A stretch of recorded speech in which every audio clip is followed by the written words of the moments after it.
राष्ट्रीय वारकरी संमेलन भाविक वारकरी मंडळाच्या माध्यमातून सांगोला शहरामध्ये येणाऱ्या 9 मार्चला आपण घेत आहोत। 9:30 वाजता ग्रंथदिंडी आहे, 10 वाजता कार्यक्रमाचं उद्घाटन आहे। भक्त शिरोमणी नामदेव महाराजांचे वंशज माधव महाराज नामदास हे संमेलन अध्यक्ष आहेत व आळंदी देवस्थानचे प्रमुख विश्वस्त निरंजननाथ योगीजी हे प्रथम सत्र कार्यक्रमाचे अध्यक्ष असणार आहे। आदरणीय हरिभक्तीपरायण गोपाळांना वास्कर महाराज यांच्या प्रमुख उपस्थितीमध्ये कार्यक्रम संपन्न होत असताना डॉक्टर बाबासाहेब देशमुख आमदार व समाधानदादा अवताडे आमदार यांचीही प्रमुख उपस्थिती आहे।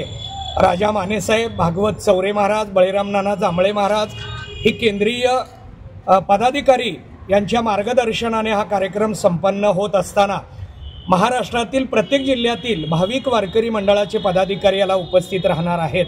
याच्यामध्ये संत विचार, सामाजिक योगदान हे पहिल्या सत्राचा विषय असणार आहे आणि दुसऱ्या सत्रामध्ये वारकरी संघटन काळाची गरज यामध्ये महिला पदाधिकारी व सर्व जिल्ह्याचे अध्यक्ष यांचीही मनोगत यामध्ये केली जाणार आहेत व काळानुसार वारकरी परंपरेचे काही ठराव या संमेलनामध्ये घेतले जाणार आहेत। तेव्हा या संमेलनाला महाराष्ट्रातील सर्व वारकरी भाविकांनी उपस्थित राहावं ही विनंती मी आज या पत्रकार परिषदेच्या माध्यमातून करतोय। कधी आणि कुठे हे संमेलन पार पडणार आहे? 9 मार्चला सांगोला शहरामध्ये पुण्यश्लोक अहिल्यादेवी होळकर स्मृती भवन या ठिकाणी 9 मार्चला संपन्न होणार आहे।